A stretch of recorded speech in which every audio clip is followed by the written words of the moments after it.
저는 박서연입니다. 30살이고 대한민국 국립박물관의 기록보관원으로 일하고 있습니다. 제 인생이 어떻게 완전히 뒤바뀔 수 있는지 상상도 못했습니다. 특히 이미 한 번 무너진 인생이 다시 한번 산산조각 날 줄은요. 11달 전까지만 해도 저는 평범한 삶을 살았습니다. 사랑하는 남편 민준과 함께 서울 마포구의 작은 아파트에서 살며 박물관에서 일했습니다. 우리는 아이를 가질 계획도 세우고 있었고 부산에 있는 부모님을 자주 방문했습니다. 그러나 모든 것이 인천항 창고 화재로 바뀌었습니다. 그날 밤 저는 민준이 화재로 사망했다는 전화를 받았습니다. 그 끔찍한 화재에서 남은 것은 거의 없었습니다. 경찰은 치아 기록으로 민준의 신원을 확인했다고 했습니다. 저는 그의 장례식을 치렀고 그의 영정사진 위에 그가 가장 좋아하던 울 코트를 올려놓았습니다. 그리고 이제 11달이 지났습니다. 슬픔과 함께 살아가는 법을 배워야 했습니다. 국가연금에서 200만 원의 보상금을 받았고 그것으로 빚을 갚고 생활을 유지했습니다. 매일이 무덤덩이처럼 느껴졌지만 어떻게든 살아남았습니다. 그런데 어느 비 오는 서울의 밤, 모든 것이 바뀌었습니다. 비가 창문을 때리는 소리가 들리는 그날 밤, 저는 일을 마치고 147번 버스에 올랐습니다. 버스는 붐볐고 저는 피곤했습니다. 홍대 입구역 근처를 지날 때였습니다. 문득 고개를 들었는데 그때 그를 보았습니다. 복도에 서 있는 민준이었습니다. 제 남편이었습니다. 죽은 남편이. 그는 제가 그의 영정사진 위에 올려놓은 바로 그 울 코트를 입고 있었습니다. 심장이 멈춘 것 같았습니다. 숨을 쉴 수 없었습니다. 그는 정말 제 남편이었습니다. 살아있었고 버스에서 있었습니다. 우리 눈이 마주쳤고 그의 눈에서 공포를 보았습니다. 그는 재빨리 고개를 돌리고 다음 정류장에서 내렸습니다. 저도 그를 따라 내렸습니다. 비가 내리는 홍대의 번화가에서 그를 쫓았습니다. 그는 빠르게 걸었지만 저는 그를 놓치지 않았습니다. 그는 작은 카페로 들어갔고 저도 뒤따라 들어갔습니다. 저를 보자 그의 얼굴이 창백해졌습니다. 서연아, 여기 있으면 안 돼. 지금 당장 가. 그가 말했습니다. 하지만 저는 가지 않았습니다. 저는 앉아서 설명을 요구했습니다. 그리고 그 순간부터 제 인생은 다시 한번 뒤집혔습니다. 민준은 자신의 죽음을 위장했다고 고백했습니다. 그는 인천항에서 일하면서 어떤 일에 연루되었다고 했습니다. 처음에는 단순한 서류 작업이었습니다. 컨테이너 몇 개를 문서에서 누락시키는 정도였습니다.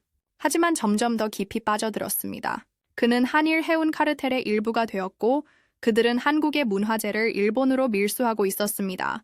그리고 미술품 경매를 통해 돈 세탁을 하고 있었습니다.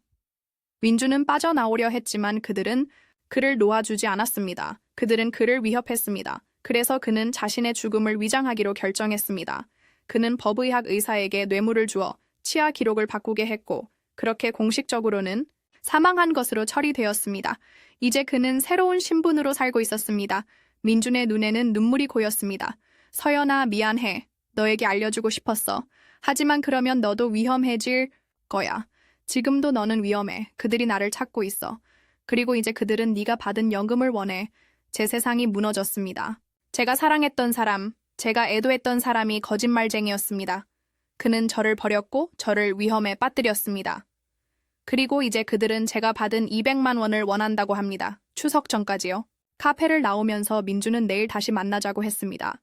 그는 저에게 안전한 장소를 알려주었고 저는 혼란스러운 마음으로 집으로 돌아왔습니다. 그날 밤 저는 잠을 이루지 못했습니다.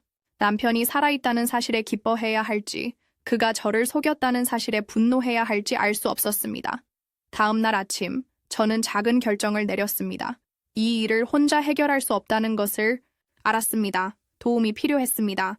그래서 저는 제 사촌 지우에게 연락했습니다. 지우는 컴퓨터 천재였고 해킹에 능숙했습니다. 저는 그에게 상황을 설명했고 그는 즉시 도움을 주겠다고 했습니다. 지우는 놀랐지만 곧 진정했습니다. 서연 누나, 내가 도와줄게. 우리는 이 카르텔에 대해 알아봐야 해. 그들이 누구인지, 어떻게 운영되는지 알아내야 해. 지우는 인천항의 선적, 기록을 해킹했습니다. 그는 지난 2년 동안의 불규칙한 패턴을 발견했습니다. 특정 컨테이너들이 공식 기록에서 누락되어 있었고 특정 회사 이름이 반복해서 등장했습니다. 태양해운이라는 회사였습니다. 그날 오후 저는 민준과 만났습니다. 그는 불안해 보였습니다. 서연아, 그들이 나를 찾고 있어. 그리고 이제 그들은 네가 나를 봤다는 것을 알아. 그들은 내게 접근할 거야. 추석 전까지 돈을 요구할 거야. 그렇지 않으면 너의 부모님이 위험해질 거야. 저는 분노로 떨었습니다. 내 부모님을 위협하다니. 어떻게 그럴 수 있어? 내가 왜 그들에게 돈을 줘야 해? 그들은 나에게 아무것도 아니야. 민주는 고개를 흔들었습니다. 서연아, 넌 이해 못해. 이 사람들은 위험해. 그들은 정부 고위층과 연결되어 있어. 경찰에 가봤자 소용없어. 우리는 그냥 돈을 주고 함께 도망쳐야 해. 새로운 신분으로 새 출발을 하는 거야. 저는 믿을 수 없었습니다. 제 인생을 다시 한번 버리라고요. 제 직업, 제 가족, 제 정체성을 모두 포기하라고요. 절대 그럴 수 없었습니다. 집으로 돌아오는 길에 저는 또 다른 결정을 내렸습니다. 제 대학 시절 친구 은미에게 연락했습니다. 은미는 이제 검찰청에서 일하는 검사였습니다. 그녀는 항상 정의감이 강했고 부패와 싸우는데 열정적이었습니다. 저는 그녀에게 상황을 설명했고 도움을 청했습니다. 은미는 심각한 표정으로 들었습니다. 서연아, 이건 매우 위험한 일이야. 하지만 내가 도와줄게. 우리는 증거를 수집해야 해. 그들을 법정에 세울 수 있는 증거. 다음 날 저는 박물관에서 평소처럼 일했습니다. 하지만 마음은 전혀 평온하지 않았습니다. 오후에 낯선 남자가 제 사무실을 찾아왔습니다. 그는 자신을 김 부장이라고 소개했고 무역회사에서 일한다고 했습니다. 하지만 그의 눈빛에서 위험을 느꼈습니다. 김 부장은 미소를 지으며 말했습니다. 박서연 씨, 최근에 흥미로운 소식을 들었습니다. 당신 남편이 살아있다고요. 놀랍지 않나요? 저는 숨을 깊게 들이마셨습니다. 무슨 말씀이신지 모르겠습니다. 제 남편은 작년에 사망했습니다. 김 부장은 웃었습니다. 그래요. 공식적으로는 그렇죠. 하지만 우리 둘 다 진실을 알고 있잖아요. 박 씨, 저희는 간단한 거래를 제안하러 왔습니다. 당신이 국가연금에서 받은 200만 원만 돌려주시면 됩니다. 그러면 당신과 당신 남편, 그리고 부산에 계신 부모님께 아무 일도 없을 겁니다. 저는 공포를 느꼈지만 보여주지 않으려 했습니다.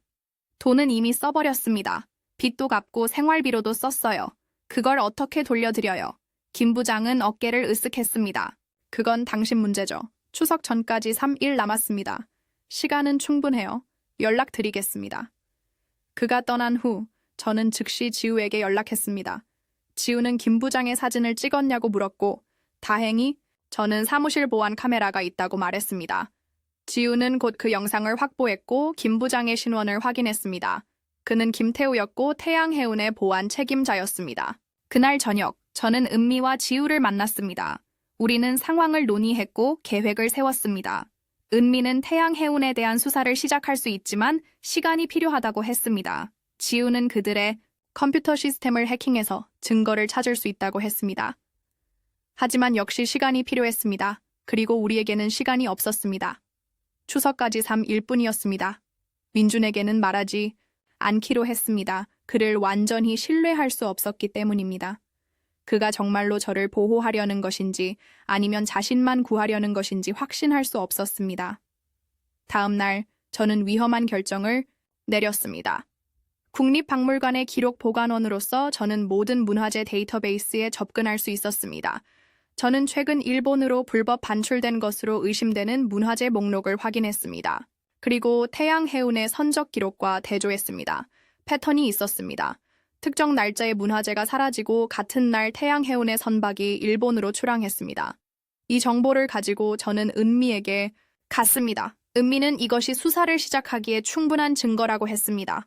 하지만 공식적인 수사는 시간이 걸릴 것이고 그동안 제 부모님은 위험할 수 있었습니다. 그래서 우리는 다른 계획을 세웠습니다. 지우는 태양해운의 컴퓨터 시스템을 해킹해서 그들의 불법 활동에 대한 모든 기록을 확보할 것입니다. 은미는 비공식적으로 신뢰할 수 있는 경찰 몇 명에게 연락할 것입니다. 그리고 저는 민준을 만나 그들의 계획을 알아낼 것입니다. 그날 밤 저는 다시 민준을 만났습니다. 그는 더욱 불안해 보였습니다. 서연아, 시간이 없어. 그들이 내일 연락할 거야. 돈을 준비했어. 저는 침착하게 대답했습니다. 아직 준비 중이야. 하지만 민준, 나는 몇 가지 알아야 할 것이 있어. 이 카르텔에 대해 더 말해줘. 누가 운영하는 거야? 어떻게 문화재를 빼돌리는 거야? 민주는 망설였지만 결국 말했습니다. 태양해운의 회장 박정호가 모든 것을 운영해. 그는 일본 야쿠자와 연결되어 있어. 그들은 한국의 문화재를 일본으로 밀수하고 미술품 경매를 통해 돈을 세탁해. 그리고 그 돈으로 정치인들에게 뇌물을 줘. 정치인이라고. 누구? 민주는 고개를 저었습니다. 구체적인 이름은 몰라. 하지만 높은 사람들이야. 정부 고위층. 그래서 이 일이 위험한 거야. 우리는 그냥 돈을 주고 사라져야 해. 저는 그의 눈을 똑바로 쳐다보며 물었습니다. 민준, 너는 어떻게 연루된 거야? 정확히 내 역할은 뭐였어? 민주는 한숨을 쉬었습니다. 나는 서류 작업을 했어. 어떤 컨테이너가 검사를 받지 않고 통과할 수 있도록 문서를 조작했어. 처음에는 그게 전부였어. 하지만 나중에는 그들이 나에게 더 많은 일을 시켰어. 문화재를 감정하고 가치를 평가하는 일이었어. 내가 박물관에서 일했던 내 덕분에 그 일을 할 수 있었어. 그 말에 저는 충격을 받았습니다. 민주는 건축가였고 한 번도 박물관에서 일한 적이 없었습니다. 그런데 그가 저를 통해 문화재에 대한 지식을 얻었다는 것이었습니다. 저는 모르는 사이에 그들의 불법 활동에 도움을 준 것이었습니다. 분노가 치밀었지만 저는 참았습니다. 더 많은 정보가 필요했습니다. 민준, 그들은 어디에 문화재를 보관해? 출항하기 전에. 인천항 근처의 창고야. 태양해운 소유의 창고. 그곳에 모든 것이 있어. 그 정보를 얻은 후 저는 민준과 헤어졌습니다. 그는 제가 돈을 가지고 다음 날 다시 만나자고 했습니다.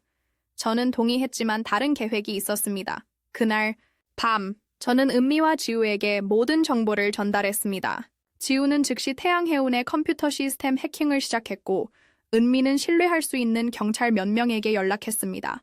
우리는 행동을 취할 준비가 되어 있었습니다. 추석 전날 모든 것이 준비되었습니다. 지우는 태양해운의 모든 불법 거래 기록을 확보했고 은미는 수색영장을 비공식적으로 준비했습니다. 저는 김 부장에게 연락해 돈을 전달할 준비가 되었다고 말했습니다. 김 부장은 인천항 근처의 한 카페에서 만나자고 했습니다. 저는 동의했고 은미와 지우에게 계획을 알렸습니다. 저는 김 부장을 만나 시간을 끌 것이고 그동안 경찰은 태양해운의 창고를 수색할 것입니다. 카페에 도착하자 김 부장이 기다리고 있었습니다. 그의 옆에는 또 다른 남자가 있었습니다. 그는 자신을 박 회장이라고 소개했습니다. 태양해운의 회장 박정호였습니다. 박 회장은 친절하게 웃었지만 그의 눈은 차가웠습니다. 박서연 씨, 드디어 만나게 되네요. 당신 남편에 대해 많이 들었습니다. 재능 있는 청년이었죠. 안타깝게도 그는 우리를 배신했고 이제 당신도 그 대가를 치르게 생겼군요. 저는 침착함을 유지하려 노력했습니다. 돈은 가져왔습니다. 하지만 먼저 제 부모님과 민준의 안전을 보장받고 싶습니다. 박 회장은 웃었습니다. 물론이죠. 우리는 비즈니스맨입니다. 거래는 거래죠. 돈을 주시면 당신의 가족은 안전할 겁니다. 저는 가방을 열어 현금 다발을 보여주었습니다. 200만 원이 모두 있습니다. 이제 제 부모님과 민준을 내버려 두세요. 박 회장이 김 부장에게 고개를 끄덕이자 김 부장이 돈을 확인하기 위해 다가왔습니다. 그 순간 카페 문이 열리고 민준이 들어왔습니다. 그의 얼굴은 공포로 가득 차 있었습니다. 서연아, 안 돼. 함정이야. 박 회장은 놀란 듯 했지만 곧 미소를 지었습니다. 오, 이것 봐. 죽은 자가 돌아왔군. 민준 씨, 당신도 오늘 우리와 함께하게 되다니 기쁘군요. 저는 민준을 쳐다보았습니다. 그의 눈에서 진정한 두려움을 볼 수 있었습니다. 그는 저를 보호하려고 온 것이었습니다. 그 순간 저는 그가 여전히 저를 사랑한다는 것을 알았습니다. 비록 그가 저에게 거짓말을 했고 저를 위험에 빠뜨렸지만 그의 마음만은 진실했습니다. 하지만 지금은 감상에 빠질 때가 아니었습니다. 저는 시간을 더 끌어야 했습니다. 은미와 경찰이 창고를 수색하는 데 시간이 필요했기 때문입니다. 저는 천천히 일어섰습니다. 돈을 가져가세요. 하지만 먼저 몇 가지 질문에 답해 주셨으면 합니다. 정확히 얼마나 많은 문화재를 밀수했습니까? 그리고 어떤 정치인들이 연루되어 있습니까? 박 회장은 웃었습니다. 호기심이 많으시군요. 하지만 그건 당신이 알 필요가 없는 정보입니다. 이제 우리는 돈을 가져가고 당신들은 평화롭게 살 수 있습니다. 물론 민준 씨는 우리와 함께 가야겠지만요. 그 말에 민준이 앞으로 나섰습니다. 안 돼. 거래는 서연이 돈을 주면 우리 모두를 내버려 둔다는 거였어. 박 회장은 미소를 지었습니다. 계획이 변경되었습니다. 당신은 너무 많은 것을 알고 있어요. 우리는 당신을 그냥 놓아줄 수 없습니다. 그때 제 전화가 울렸습니다. 은미였습니다. 경찰이 창고에 도착했고 모든 증거를 확보했다는 신호였습니다. 이제 행동할 때였습니다. 저는 전화를 받으며 말했습니다. 네, 알겠습니다. 지금 바로 그렇게 하세요. 전화를 끊고 저는 박 회장을 똑바로 쳐다보았습니다. 박정호 씨, 지금 이 순간 경찰이 태양해운의 창고를 수색하고 있습니다. 그들은 당신의 불법 문화재 밀수와 돈 세탁에 대한 모든 증거를 확보하고 있습니다. 그리고 저의 친구 지우는 당신 회사의 모든 컴퓨터 기록을 해킹해서 검찰에 제공했습니다. 당신의 게임은 끝났습니다. 박 회장의 얼굴이 창백해졌습니다. 당신이 무슨 짓을 한 거요? 그 순간 카페 문이 열리고 경찰들이 들어왔습니다. 그들은 박 회장과 김 부장에게 체포영장을 제시했습니다. 두 사람은 저항하지 않고 연행되었습니다. 은미가 들어와 저와 민준에게 다가왔습니다. 서연아, 성공했어. 창고에서 수십 점의 문화재를 발견했어. 그리고 지우가 확보한 기록에는 몇몇 고위 정치인들의 이름도 있어. 이건 대형 스캔들이 될 거야. 저는 안도의 한숨을 쉬었습니다. 하지만 아직 해결되지 않은 문제가 있었습니다. 민준의 문제였습니다. 그는 여전히 법적으로는 사망한 상태였고 카르텔의 일원이었습니다. 은미는 민준을 쳐다보았습니다. 당신도 체포해야 해요. 하지만 협조하면 형을 감경받을 수 있을 거예요. 민준은 고개를 끄덕였습니다. 협조하겠습니다. 제가 아는 모든 것을 말할게요. 하지만 먼저 서연이와 이야기할 수 있을까요? 경찰은 우리에게 잠시 시간을 주었고 민준과 저는 카페 한쪽에서 이야기를 나눴습니다. 서연아, 미안해. 너에게 거짓말해서 너를 위험에 빠뜨려서. 내가 어리석었어. 돈에 눈이 멀어 점점 더 깊이 빠져들었어. 그리고 빠져나올 수 없다고 생각했지. 하지만 이제 알아. 도망치는 것보다 맞서 싸우는 게 옳은 일이라는 걸. 저는 그의 손을 잡았습니다. 민준, 네가 살아있어서 기뻐. 하지만 동시에 너무 화가 나. 네가 나를 떠났고 나를 속였어. 너를 다시 신뢰하는 데 시간이 걸릴 거야. 민준은 눈물을 흘렸습니다. 이해해. 그리고 기다릴게.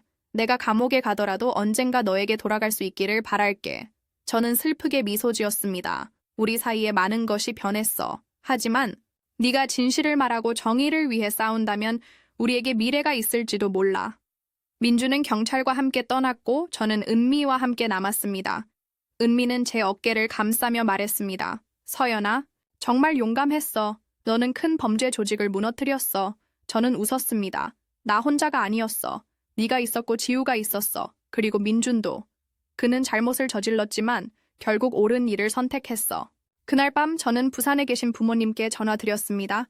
모든 것이 안전하다고 그리고 곧 방문하겠다고 말씀드렸습니다. 아직 민준이 살아있다는 사실은 말씀드리지 않았습니다. 그것은 직접 만나서 해야 할 이야기였습니다. 3개월 후 태양해운 사건은 대형 스캔들이 되었습니다. 몇몇 고위 정치인들이 연루되어 사임했고 박정호와 그의 부하들은 모두 체포되었습니다. 민준은 증인으로 나서서 모든 것을 고백했고 감형을 받았습니다. 그는 3년형을 선고받았지만 좋은 행동으로 2년 안에 출소할 수 있을 것이라고 했습니다. 저는 민준을 기다리기로 결정했습니다. 화가 나고 배신감을 느꼈지만 그가 진정으로 후회하고 있다는 것을 알았습니다. 그리고 그가 결국 옳은 일을 선택했다는 것도 알았습니다. 우리의 관계를 재건하는 것은 쉽지 않을 것입니다. 하지만 시간이 해결해 줄 것이라고 믿었습니다. 그동안 저는 국립박물관에서 계속 일했고 문화재 보호에 더욱 열정을 쏟았습니다. 은미는 태양해운 사건 덕분에 승진했고 지우는 사이버 보안 회사를 창업했습니다. 우리는 여전히 자주 만났고 함께한 경험이 우리를 더욱 가깝게 만들었습니다. 제 인생은 생각지도 못한 방향으로 흘러갔습니다. 저는 남편을 잃었다가 다시 찾았고 배신을 경험했지만 결국 진실과 정의를 찾았습니다. 그리고 그 과정에서 저는 더 강해졌습니다. 가끔 비 오는 밤 버스 창문 너머로 서울의 넌 불빛을 바라보며 저는 생각합니다. 인생은 때로 우리가 상상할 수 없는 방향으로 흘러갑니다. 하지만 중요한 것은 우리가 어떻게 그 흐름에 대응하느냐입니다. 도망칠 것인가? 아니면 맞서 싸울 것인가? 저는 맞서 싸우기로 선택했고 그것이 제가 내린 최고의 결정이었습니다. 여러분의 가족이 여러분을 배신한다면 여러분은 어떻게 하시겠습니까? 도망치시겠습니까? 아니면 맞서 싸우시겠습니까?